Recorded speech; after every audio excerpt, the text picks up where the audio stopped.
지난주부터 저희들이 복음에 대한 내용 두 주 거쳐서 같이 이야기해 보려고 합니다. 여러분, 성경 저희들이 구약 창세기부터 주일날 같이 묵상해 가고 있는데 지난 시간에 그 창세기에 대한 내용들을 여러분과 함께 같이 묵상했습니다. 창세기가 복음하고 아무런 관계가 없는 게 아니에요. 창세기를 제대로 알아야 복음이 어떻게 열매 맺게 되는지를 알 수 있다는 말이죠. 자, 복습 좀 하겠습니다. 여러분, 구원이 뭐라고 말씀드렸죠? 교제입니다. 근데 이제 이렇게 말씀하셔야 돼요. 구원이 뭐냐? 하나님이 창조 때 가지고 계셨던 그 목적을 다시 회복해내는 겁니다. 구원은 하나님이 원래 창조 때 계획하셨던 그 내용들을 다시 restoration 하는 거예요. 원래 하나님은 우리를 왜 만들었습니까? 하나님과 교제하기 위해서입니다. 그러니까 하나님이 아브라함과 그의 후손을 부르신 목적은 하나님이 원래 세상을 만드신 목적하고 정확하게 맞닿아 있어요. 우리를 다시 회복해서 하나님과 교제하는 백성을 만드시려고 하는 것입니다. 그게 아브라함과 그의 후손 이스라엘을 하나님이 부르신 그 부르심입니다. 근데 여러분, 이스라엘이 그 목적을 성취했습니까? 못했습니다. 그리고 그 이스라엘이 지금 엄청난 착각에 빠졌어요. 자신들이 하나님의 거룩한 부르심을 받았다라는 건 사실이지만, 그러나 그들 편에서 어떤 메리트가 있어서 하나님께 부르심을 받은 게 아닌데 영적 자만심에 빠진 거죠.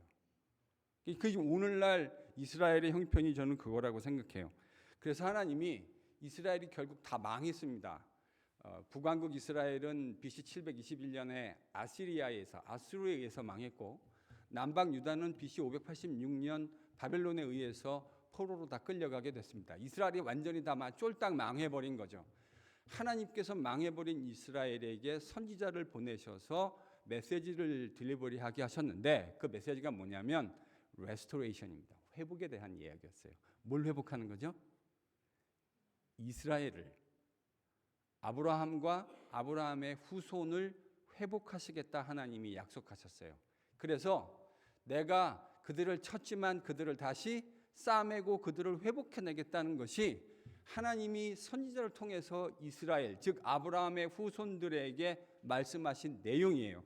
이 모든 내용은 이스라엘과 아브라함의 후손들을 회복하는 내용입니다. 맞죠? 여러분, 이게 구약의 내용들을 아주 제가 정말 짧게 요약한 거예요. 자, 그러니까 성경은 약속으로, 구약 성경은 약속으로 끝을 맺습니다. 어떤 약속이죠? 한번 따라 하실까요? 아브라함의 패밀리를 회복하는 것. 여러분, 이게 구약 성경의 약속입니다. 아브라함의 후손들을 다시 레스토레이션 해내시는 것. 이게 성경이 이야기하는 하나님의 약속이에요. 그러니까 회복, 이 약속은 어떤 약속이냐면 아브라함의 후손을 회복하신다라고 하는 것인데, 바울이 기록한 편지 갈라디아에서 보면 여기에 놀라운 반전이 있는 것을, 거의 서스펜스급의 반전이 있습니다. 갈라디아서 3장 16절입니다. 제가 주일 설교에서도 보여드렸지만 다시 봐야겠습니다. 주일 설교는 디테일하게 설명이 좀 어려워요. 자, 이게 갈라디아서 3장 16절이거든요. 같이 한번 읽어보실까요? 뭐라고 기록되어져 있는가? 자, 같이 읽습니다. 시작.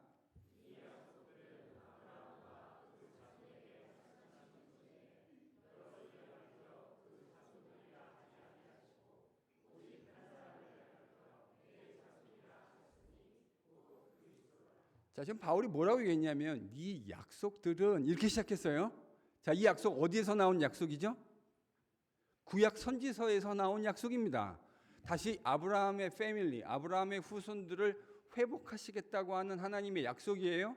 근데 바울이 갈라디아서 3장 16절에서 놀라운 이야기를 합니다. 그게 뭐냐면 이 약속들은 누구한테 하셨대요? 아브라함과 그의 후손들. 맞죠? 그게 원래 구약의 약속이에요. 다시 아브라함과 그의 후손을 내가 회복해낼 것이다. 내가 그들을 쳤지만 그들을 다시 회복하고 싸맬 거다. 이게 하나님의 약속이라고요. 그런데 놀라운 내용이 이거예요. 여럿을 가리켜 자손들, 그러니까 바울의 갈라디아 3장 16절 원문에 보면 자손들은 플루럴로 돼 있어요. 맞아요. 저 잘 번역했어요. 여럿을 가리켜 말씀하셨던 것이 아니었다. 누구를 얘기했다고요? 그 자손은 사실은 딱 한 사람이었는데 바로 예수 그리스도셨다. 여러분, 이게 바울이 깨달은 복음의 내용입니다. 아멘 하셔도 괜찮아요. 이게 복음이에요. 하나님은 이스라엘 후손들을 다 그러니까 이스라엘은 그 이야기 약속을 들었을 때, 이 하나님의 프라미스를 들었을 때 뭘 생각했냐면, 하나님이 역사의 어느 순간에 이제 메시아를 통해서 이스라엘라이트를 레스토레이션 하시겠구나, 이렇게 생각한 거예요. 그렇죠? 여러분, 지금 저기에 그 팔레스틴에 살고 있는 이스라엘 사람들은 지금도 그렇게 기대하고 있는 거예요. 근데 바울이 2000년 전에 깨달았어요. 복음이 뭐냐면, 하나님이 원래 아브라함에게 그 약속, 그리고 이스라엘 백성들에게 그 약속을 하실 때 아브라함의 자손들은 사실 여러 사람들을 말했던 게 아니고 딱 누구 한 사람이요? 예수 그리스도 딱 한 분. 이게 하나님이 아브라함에게 약속하셨을 때 하나님의 마음속에 있었던 원래 플랜이에요. 바울은 갈라디아서 3장 16절을 통해서 그리스도만이, 우리 주님 예수 그리스도만이 아브라함의 유일한 딱 한 명의 후손. 그러니까 이스라엘은 다 실패했어요. 그 안에 더러 신실하고 괜찮은 사람들이 없었던 것은 아니지만, 다윗 왕과 같은, 히스기야 왕과 같은, 요시야 왕과 같은 신실한 사람들이 더러 있기는 했지만, 이스라엘 전체로 봤을 때 그들은 하나님의 계획을 이루는데 다 페일했어요. 근데 바울이 가만히 주의 계시로 봤더니 지금 누구 한 사람만 이스라엘, 즉 아브라함의 후손으로 하나님의 뜻을 완벽하게 성취하신 거죠? 예수님 한 분만, 딱 한 분만. 하나님이 아브라함의 후손들에게 약속하셨을 때 그 후손은 결국 예수님 딱 한 분이었구나. 여러분, 바울이 이걸 지금 깨달은 걸 3장 16절에서 이렇게 쓴 거예요. 여럿을 가리켜 하지 아니하시고 오직 한 사람을 가리켜 내 자손이라 하셨으니 그는 곧 그리스도시라. 바울은 그리스도만이 아브라함의 유일한 후손임을 이야기하고 있는 것입니다. 갈라디아서 3장 29절 한번 보여주실래요? 바울이 이 이야기를 하고 그 밑에 13절 아래에서 뭐라고 얘기했냐? 여러분 29절 같이 읽습니다. 시작.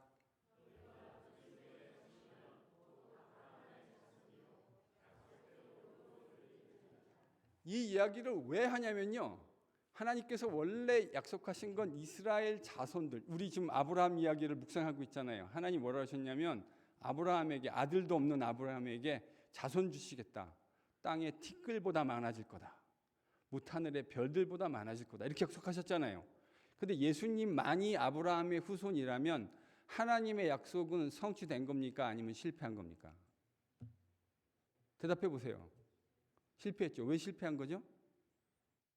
딱 한 명밖에 없으니까. 아브라함의 후손이 한 명밖에 없으니까 하나님의 약속은 실패한 게 되는 거예요. 그 이야기를 너무나 잘 알고 있는 바울이 지금 뭐라 그러냐면, 너희가 누구의 것이면요? 이 원문에 이렇게 돼 있어요. If you belong to Christ. 그걸 제가 영어로 번역을 하자면, 네가 만약에 그리스도에 속해 있기만 한다면 뭐래요? 아브라함의 자손이 된다. 왜냐하면 그리스도만이 아브라함의 유일한 후손인데, 네가 그리스도에게 속해 있기만 하다면 너는 곧 아브라함의 유일한 후손이신 예수 그리스도와 함께 아브라함의 후손이 된다고 하는 이 복음의 진리를 3장 29절에서 이렇게 설명한 거예요. 아멘이죠? 이게 하나님의 복음의 신비입니다. 이게 바울이요, 이걸 깨달은 거예요. 와, 우리가 어떻게 그러면 그리스도 안에 있을 수 있습니까? 우리가 그리스도 안에 있을 수 있는 유일한 방법이 뭐죠? 믿음입니다. 우리가 하나님께서 예수 그리스도를 아브라함의 유일한 후손이라고 하는 것을 정해놓은 이 약속을 믿고 하나님 그것이 사실입니다 라고 고백하기만 하면 우리는 모두가 다 예수 그리스도의 것이 되는 줄로 믿습니다. 이게 복음이에요. 우리가 그리스도의 것이 되었기 때문에 하나님은 우리를 누구로 간주하시는 거죠? 아브라함의 후손으로, 자손으로 간주하시는 것이고, 그래서 하나님이 아브라함에게 주셨던 약속은 한치의 오차도 없이 기가 막힌 방법으로 성취되는 겁니다. 바울이 이 놀라운 복음의 비밀을 우리에게 이야기해 줍니다. 자, 바울이 깨달은 복음 정리할까요? 예수 그리스도만이 구약이 말했던 아브라함의 유일한 후손이다. 그렇다면 하나님이 아브라함에게 말씀하셨던 내 후손이 땅의 티끌처럼 밤하늘의 별처럼 많아진다는 그 약속은 어떻게 되는 것인가? 믿음을 통해서 우리는 예수 그리스도 안에 있게 되어집니다. 우리가 그리스도 안에 있게 되어지면 우리는 예수님과 함께 아브라함의 후손들이 되는 겁니다. 바로 그런 이유 때문에 하나님이 아브라함에게 주셨던 약속이 우리를 통해서 지금도 여전히 성취되어져 가고 있다는 사실이죠. 하나님은 아브라함의 유일한 후손이신 예수님을 통해서 우리를 아브라함의 후손들로 만드시고 하나님과 교제하는 새로운 인류를 만들어내시는 것이죠. 바로 이런 관점에서 바울은 우리가 그리스도 안에 있으면 새로운 피조물이다, 새로운 창조다, 그렇게 얘기하는 거예요. If anyone is in Christ, he is a new creation. 그리스도 안에 있게 되어질 때, 믿음으로 그리스도와 합하게 되어질 때 우리는 하나님이 만드시는 새로운 세상에 창조하는 새로운 피조물이 되어서 하나님과 교제하는 새로운 인류가 되는 거죠. 하나님의 놀라운 약속이 예수님 안에서 놀라운 모습으로 성취되었습니다. 여러분, 바울이 왜 복음을 전하는 것에 목숨을 걸었는지 그 이유가 느껴지십니까? 그리스도 안에 있기만 하면 유대인이나 헬라인이나 종이나 자유자나 남자나 여자나 관계없이 우리 모두는 그리스도의 것이 되어지고, 우리가 그리스도의 것이면 하나님께서 아브라함에 약속하신 그 약속들이 모든 믿는 자의 삶 속에 성취되는 거예요. 이걸 바울이 깨닫고 난 다음에요, 도무지 가만히 있을 수가 없는 거죠. 이 사실을 받아들이는 모든 사람을 아브라함의 후손으로 불러서 하나님과 영원히 교제하는 새로운 창조의 인류를 만들어낸다는 사실을, 이 비밀을 깨달았는데 어떻게 가만히 앉아 있을 수가 있겠습니까? 가르치고 전하고 그들을 변화시켜서 예수 그리스도의 제자 만드는 일에, 그래서 바울은 자기 생명을 걸었던 거예요. 자, 그렇다면 중요한 질문은 이겁니다. 바울이 이렇게 깨달았다면 신약 성경에 있는 다른 저자들도 기독교 복음의 구원을 이렇게 정의해야 되지 않을까요? 그래야 이게 말이 될 거 아니에요. 바울에게서만 발견되어지면 안 되잖아요. 그래서요, 물론 표현 방식은 조금 다르기는 하지만 저는 기본적으로 기독교 복음이 똑같은 이야기를 하고 있다고 생각합니다. 그 예를 요한복음으로만 시간이 한정되어 있으니까 요한복음으로만 제가 한정해서 기독교 구원의 내용들 다시 한번 설명했습니다. 자, 예수님이라는 아브라함의 유일한 후손을 만드심으로 믿음으로 그와 하나 되어질 때 우리는 예수 그리스도 안에서 아브라함의 후손이 됩니다. 아멘. 이거요, 헷갈리시면 안 돼요. 이게 복음의 내용이에요. 하나님이 우리를 왜 아브라함의 후손이라고 얘기하는지를 설명할 수 있어야 돼요. 왜? 우리는 제네릭하게 아브라함하고 아무런 관계없는 사람이잖아요. 우리의 유전자 속에 아브라함 흐르지 않는다고요. 안 흐르실걸요? 근데 왜 아브라함의 후손이라고 얘기하세요? 믿음으로 그리스도 예수 안에 있으면 하나님이 아브라함의 후손이라고 칭하시겠다고 우리에게 약속해 주셨기 때문입니다. 우리 안에요, 아브라함의 약속이 연결되어 있고 우리가 아브라함과 연결되는 이유가 바로 여기 있는 거예요. 우리가 그리스도와 연결되어지면 우리는 아브라함의 약속과 연결되어지는 사람이 되는 거예요. 그래서 약속하시면 절대로 변개할 수 없는, 한번 약속하면 He cannot revoke it. 그래서 우리가 예수 그리스도 안에 있으면 아브라함의 후손이 되는 겁니다. 그래서 아브라함의 후손이 된다는 말의 궁극적인 목적은 뭐죠? 하나님과 펠로우십하는 사람이 된다는 거예요. 이게 진리라면, 제가 지금 하는 이야기가 거짓말이 아니라면 성경 다른 곳에서 이런 개념이 나와야 되는 것 아니겠습니까? 맞죠? 맞죠? 맞습니다. 요한복음 14장 20절입니다. 자, 구원을 하나님과의 교제의 개념으로 설명하고 있는가? 14장 20절입니다. 같이 읽죠. 시작.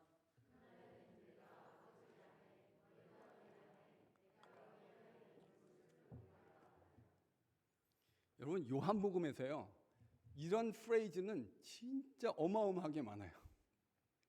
다 찾을 수 없어요. 그거 하나하나 정말 문자적으로 다 찾으려면 제 생각에 한 4시간에서 5시간은 필요할 겁니다. 그래서 저를 믿고 보세요. 자, 그날에 구원의 날을 말하는 겁니다. 여기서 내는 누구죠? 예수님이에요. 예수님. 예수님께서 누구 안에 계시대요? 아버지는 하나님이죠. 예수님께서 하나님 안에. 그리고 너희가, 여기서 너희는 누굽니까? 제자들입니다. 예수님의 제자들. 이 말씀을, 이게 지금 어떤 맥락이냐면 예수님의 고별 설교를 듣고 있는 예수님의 12명의 제자들이에요.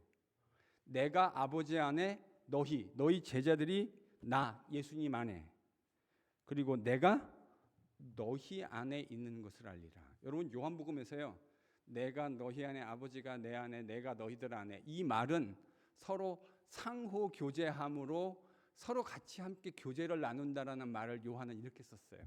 내가, 이게 원래 요한복음의 요한의 그 저작인데 요즘에 그런 뭐 영화인지 드라마인지 잘 모르겠는데 그런 말 있다고 하더라고요. 내 안에, 네 안에 나 있다. 뭐 이런 거 있잖아요. 그렇죠? 이 집사님 맞죠? 그 드라마예요? 모르겠어요. 저도 뭐 별로 중요하지 않아요. 네 안에 나 있다. 여러분, 이 말은요, 교제, 아주 인티밋한 릴레이션십, 아주 친밀한 교제를 나타내는 거예요. 하나님 안에 누가 계시죠? 예수님이. 예수님 안에 누가 있어요? 하나님께서요. 이게 창세전에 하나님과 삼위일체, 트라이운 갓, 삼위일체 하나님이 나누셨던 펠로우십이에요. 하나님이 세상을 왜 만드셨는지 아십니까? 그 친밀한 펠로우십을 우리와 함께 나누고 싶은 거예요. 하나님, 그게 세상을 만드신, 저와 여러분을 만드신 목적이에요. 그런데 우리가 그거 다 망가뜨렸다고, 우리가 그거 다 메스업 해버렸다고요. 그래서 하나님께서 예수님을 통해서 새로 교제하는 아브라함의 후손을 만들고 우리와 뭐 하고 싶은 거죠? 교제하고 싶은 거예요. 요한은 바로 그것을, 그 교제를 구원의 개념으로 설명하고 있어요. 내가 아버지 안에, 아버지께서 내 안에, 너희가 내 안에, 내가 너희들 안에. 요한복음에서 읽으실 때 누구누구 안에, 무슨 개념으로 바꿔서 읽으시라고요? 교제요. 따라하시죠. 교제. 펠로우십을 읽으시면 돼요. 자, 너무 많지만 하나만 더 볼게요. 요한복음 17장 21절입니다. 이 17장은요, 예수님이 13장 후반절에서 16장까지 제자들을 떠나시기 전에 고별 설교, 그러니까 최후의 만찬을 하시면서 그들과 나눴던 설교의 내용이 끝나고 난 다음에 예수님이 이제 겟세마네 가서 기도하시고 붙들려 하나님 앞에 돌아가시는, 십자가의 고난을 받으시는 바로 그 직전에, 아마도 저는 요한복음 17장이 주님께서 겟세마네에서 하셨던 그 기도의 내용들을 담고 있지 않을까 싶습니다. 그의 땀방울이 핏방울이 되도록 기도하셨던 주님의 기도의 내용이 저는 요한복음 17장에 이 기도에 담겨 있다고 생각해요. 주님이요, 제자들을 위해서 간절히 기도하셨습니다. 기도하시고 난 다음에 17장 21절은 주님의 그 대제사장적 기도의 거의 마지막 하이라이트 결말에 해당해요. 그 결말에서 주님이 이렇게 말씀하셨습니다. 17장 21절 같이 읽죠. 시작.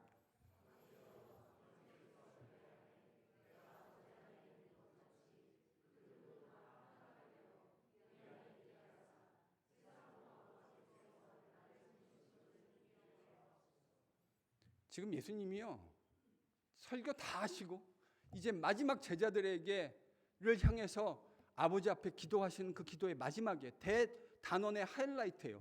기도를 다 하시고 난 다음에 주님이 마지막에 뭐라고 기도하셨죠? 아버지요, 아버지께서 내 안에, 내가 아버지 안에 있는 것 같이.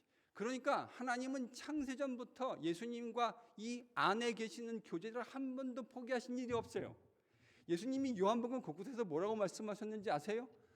나는 아버지께서 보여주신 대로 사람들에게 이야기했고 아버지께서 내 귀에 들려주신 대로 그들에게 이야기했습니다.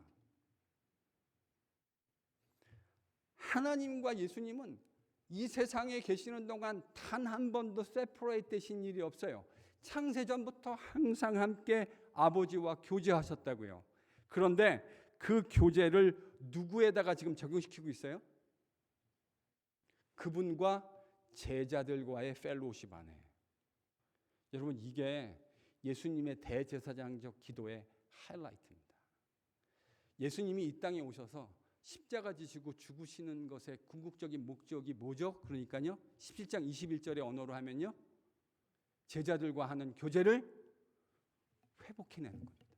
아버지, 우리가 누렸던 그 교제를 저 제자들과도 함께 누릴 수 있게 하옵소서. 그게 예수님의 십자가의 궁극적인 목적이었던 거예요. 그걸 아셨던 주님께서 가장 마지막에 그의 기도의 핵심이 아버지, 그들도 우리 안에 있으므로 다 뭐가 되다는 거죠? 하나가 되게 하옵소서. 여러분, 기독교 구원은, 다시 질문합니다. 기독교의 구원은 뭐라고 정의해야 되죠? 교제입니다. 누구와 나누는 교제이죠? 하나님과 나누는 교제예요. 이 교제는 아브라함의 패밀리만 하나님과 누릴 수 있습니다. 아멘. 누가 아브라함의 유일한 후손입니까? 그리스도 예수님입니다. 그래서 예수님 없이 하나님과 교제할 수 없는 거예요. 주님의 언어가 무엇을 말하고 있습니까? 주님의 언어는 아주 분명하게 교제를 말합니다. 기독교가 말하는 구원이란 그러니까 삼위 하나님과 함께 나누는 교제입니다. 이미 그리스도 예수 안에 있게 되어질 때 우리는 하나님과 함께 누리는 새로운 교제의 자리로 초청받게 되는 겁니다. 아멘. 여러분, 이게 기독교가 이야기하는 복음의 핵심이에요. 이렇게 하나님과 함께 평화로운 공존을, 샬롬을 누리는 사람은 사람들과의 사이에서도 샬롬을 추구하게 되어져 있어요. 왜냐하면 하나님의 구원의 목적이 하나님과 함께 샬롬의 교제를 누리는 거잖아요. 그러니까 하나님과 교제하는 사람의 열매는 뭐로 나타나게 되어 있습니까? 뭐로 나타나게 되어 있어요? 샬롬으로요. 그러니까 여러분이 가는 곳에 샬롬이 일어나고 있지 않으면 그건 뭐에 대한 반증이죠? 대답을 하세요. 뭐에 대한 반증입니까? 여러분이 하나님과 교제를, 소장님 대답해 보세요. 맞습니다. 그게 정답인 거예요. 내가 가는 곳에 샬롬이 일어나고 있지 않다는 건 내가 누구와 교제하고 있지 않다는 것에 대한 반증이죠. 하나님과 교제하고 그러니까 여러분 교회에서 아무리 큰 소리 치고 기도해봐야 소용없어요. 여러분의 삶의 열매로, 예수님 뭐라고 하셨죠? 열매로 알 것이다. 그 사람이 어떤 사람인지는요, 열매로 아는 거예요. 여러분의 삶에 만들어내는 열매가 가는 곳마다, 여러분이 가는 곳마다 사람이 나가 자빠지면 여러분 예수님 잘 믿고 있는 거 아니에요. 아무리 목에 힘주고 얘기해봐도 소용없어요. 이강택 목사도 큰 소리 치고 뻥뻥 치고 설교하지만 내가 가는 곳마다 사람들이 나가 자빠진다면 저는 예수님 잘 믿고 있는 거 아니에요. 예수님 잘 믿는 사람은 그가 가는 곳에 피스메이킹이 일어나게 되어져 있다고요. 싸우다가도 그 사람 때문에 피스메이킹이 일어나요. 왜냐하면 하나님과 교제하기 때문입니다. 여러분, 이게 복음이에요.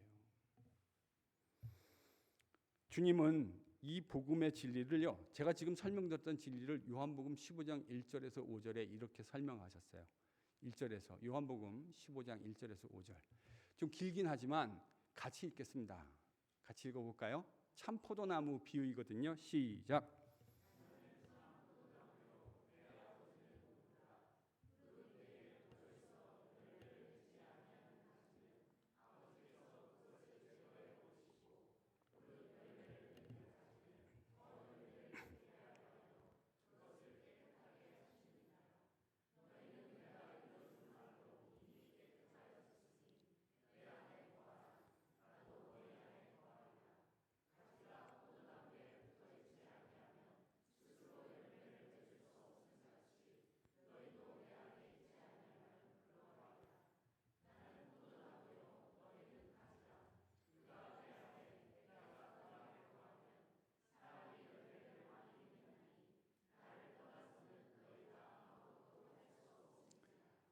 잘 읽으셨습니다. 질문합니다. 예수님이 설명하신 포도나무 비유에서 열매 맺음의 유일한 조건은 딱 하나입니다. 뭐죠? 예수님 안에 거하는 겁니다. 예수님께 붙어 있는 겁니다. 붙어 있고 거한다라는 말을 지금 우리가 설명한 기독교 구원의 개념으로 설명하면 뭐라고 설명할 수 있을까요? 교제입니다. 하나님과 예수님과 함께 교제하는 것이 뭐 하는 비결이라는 거죠? 열매를 맺는 비결이라는 거예요. 자, 그러니까 열매가 맺히지 않으면 뭐가 없는 거죠? 여러분, 주일날 여기 와서 예배, 제가 처음에 와서 여러분에게 설교한 게 우리 하나님께 예배 드렸습니다. 하나님께 성전에 와서 제사 드렸습니다. 했는데 하나님이 그 사람들에게 뭐라고 말씀하셨죠? 니들은 내 백성? 아니다. 그 말은요, 예배당에 얼마든지 와서 예배 드리면서도 종교적 의식에 참여하면서도 하나님과 교제하지 않는 백성이 있을 수 있다는 말이에요. 여러분, 그런 사람들은 열매가 맺히지 않고 열매가 맺히지 않는 사람은 하나님과 아무런 관계가 없는 사람이에요. 제가요, 이 강의를 하면서 피를 토하는 심정으로 여러분에게 말씀드리고 싶은 게 바로 이거예요. 오늘날 교회는 변질되어져 있습니다. 그렇게 생각하지 않으세요? 우리 정말 정직하게 한번 얘기해 봐야 되지 않을까요?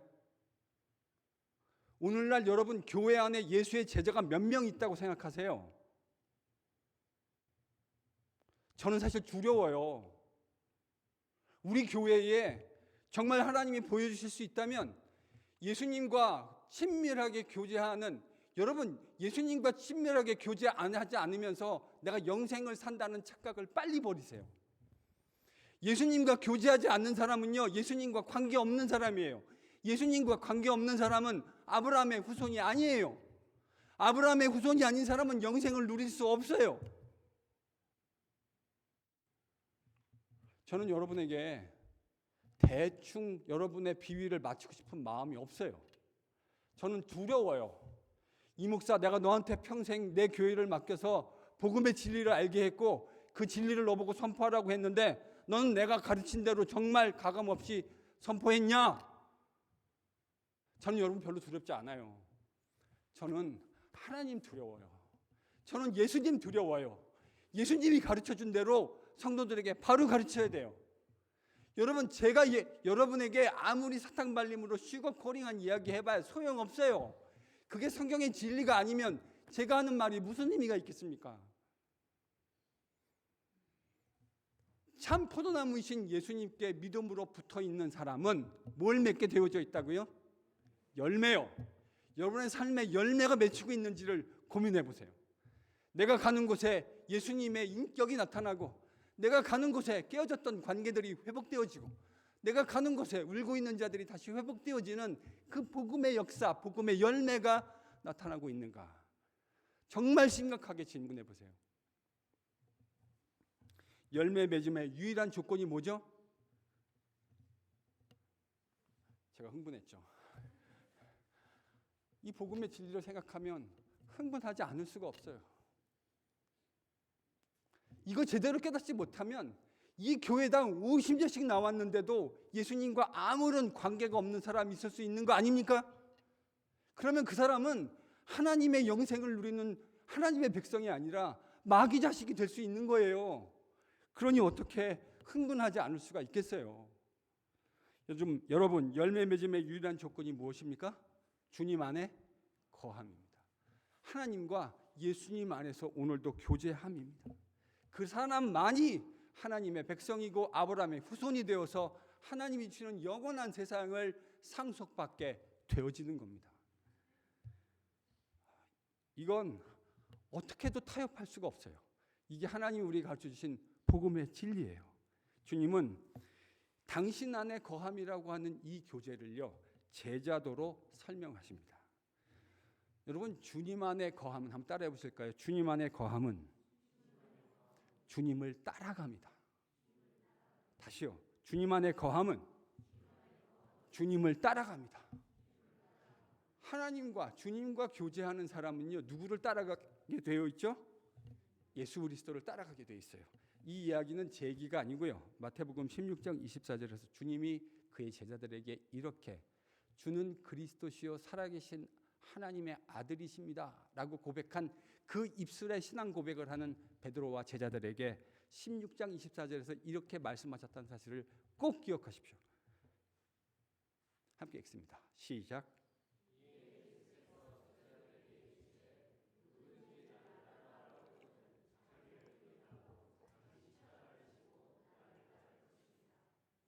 다시요. 한 번 더요.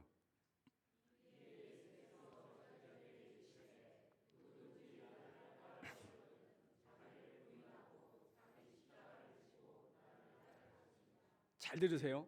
주님 안에 거함은 주님과 교제함이라 그랬죠. 맞죠? 주님과 교제하는 걸 주님 16장 24절에서 뭐라고 설명하셨죠? 주님을 따라옴이라고 설명하셨어요. 예수님과 교제하는 것, 예수님 안에 거하는 건 예수님과 교제하는 것이고요. 예수님과 교제하는 사람은 누구를 따르게 되어 있습니까? 예수님을 따르게 되어 있어요.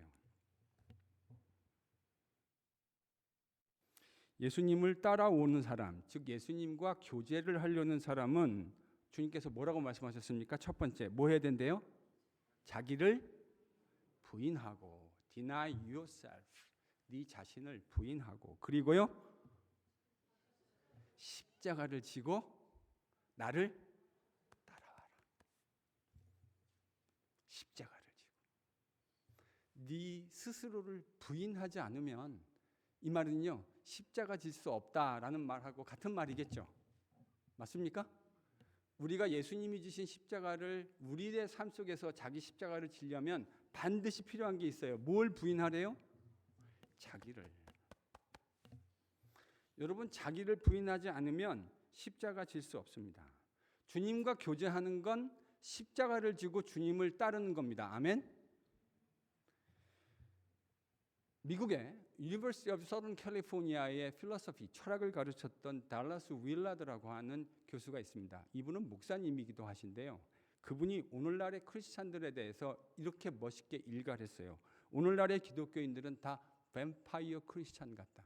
예수님의 피라고 하면 환장을 하고 사죽을 못 쓰고 좋아하는데 예수 그리스도의 십자가를 지고 그를 쫓아간다고 하는 복음의 진리에서는 너무나 생경하다.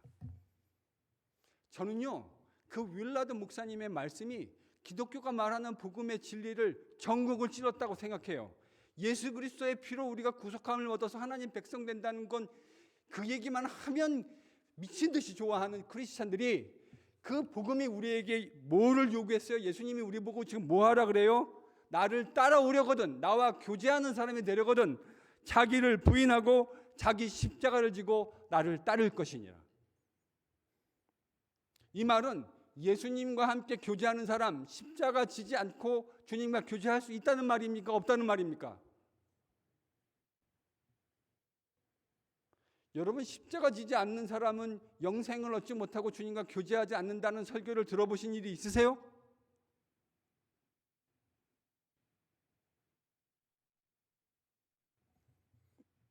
저는 그런 의미에서 이 달라스 윌라드 목사님이 말씀하셨던 이 일갈이 오늘날의 기독교의 전곡을 찌르고 있다고 생각합니다.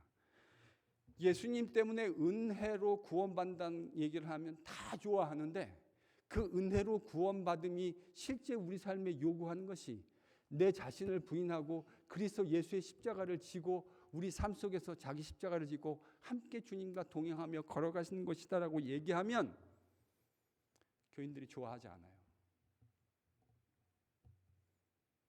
부담스러워해요.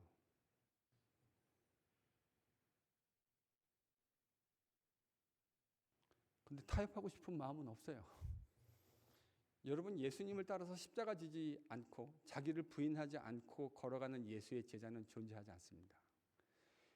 우리 주님은 예수의 제자가 아닌 사람, 예수님과 온전히 믿음으로 합하지 않은 사람, 예수님과 온전히 믿음으로 합해서 아브라함의 후손이 아닌 사람에게 아브라함의 후손이 누릴 영원한 축복을 약속하신 일이 없어요. 맞죠?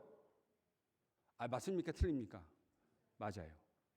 여러분, 이게 우리가 다시 리마인드 해야 할, 오늘날 다시 되살려내야 할, KPC에서 모든 성도들이 아이들까지 다 포함해서 되살려놔야 할 기독교의 복음입니다. 그런 의미에서 저는 오늘날의 기독교는 댈러스 윌라드 목사님이 말씀하셨던 것처럼 천박한 기독교가 되어져 있어요. 왜냐하면 구원의 참 목적인 주님과 교제함을 잊어버렸고, 그래서 십자가를 지고 주님을 따르겠다는 참다운 제자도를 오늘날 많은 교회에서 상실해 버렸기 때문입니다. 우리가 회복해야 할 복음은 주님과의 참다운 교제입니다. 그 교제는 주님과 나누는 말씀 없이 되지 않습니다. 주님의 말씀을 따라 사는 것, 내 스스로를 부인하고 십자가를 지고 주님을 따라가겠다고 결단하는 참다운 제자도의 결단이 KPC 안에 불과 같이 일어날 수 있기를 예수 그리스도의 이름으로 간절히 축원합니다.